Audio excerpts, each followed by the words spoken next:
One day, Edward was in the shed where he lived with the other engines. They were all bigger than Edward and boasted about it. "The driver won't choose you again," said Gordon. "He wants strong engines like us."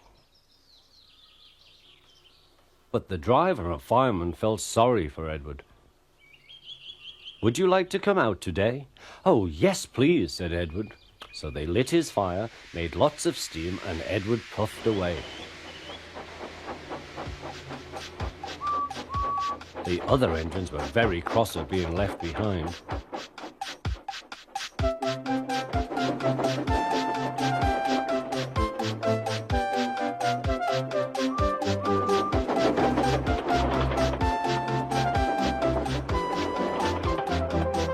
Edward worked hard all day.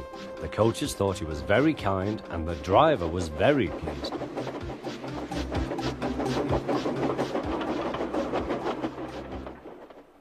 "I'm going out again tomorrow," Edward told the other engines that night. "What do you think of that?" But he didn't hear what they thought, for he was so tired and happy that he fell asleep at once. Next morning, Edward woke up to find nothing had changed. Gordon was still boasting.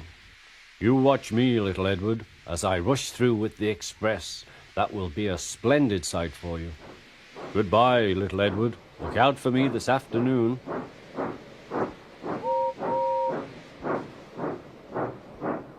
Edward went off to do some shunting. Edward liked shunting. It was fun playing with trucks. He would come up quietly and give them a push.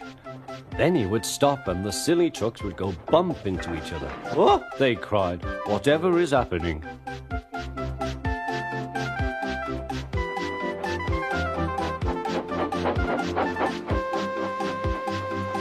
Edward played till there were no more trucks.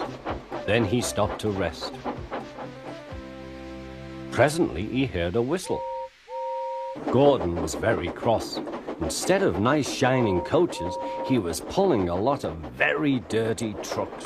"A goods train, a goods train, a goods train," he grumbled. "The shame of it, the shame of it, oh, the shame of it." Edward laughed and went to find some more trucks. Then there was trouble. "Gordon can't get up the hill," the porter called to Edward's driver. "Will you take Edward and push him, please?" They found Gordon halfway up and very cross. His driver and fireman were talking to him severely. "You're not trying." "I can't do it," said Gordon. "The noisy trucks hold an engine back so." Edward's driver came up. "We've come to push." "No use at all," said Gordon. "You wait and see," replied Edward's driver. They brought the train back to the bottom of the hill.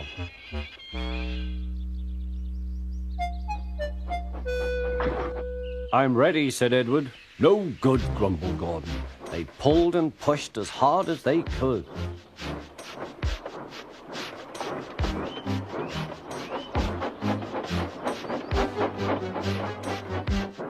"I can't do it, I can't do it, I can't do it," puffed Gordon.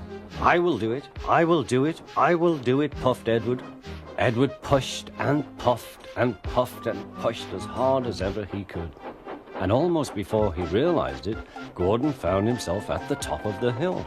"I've done it, I've done it, I've done it," he said proudly. He forgot all about Edward and didn't wait to say thank you.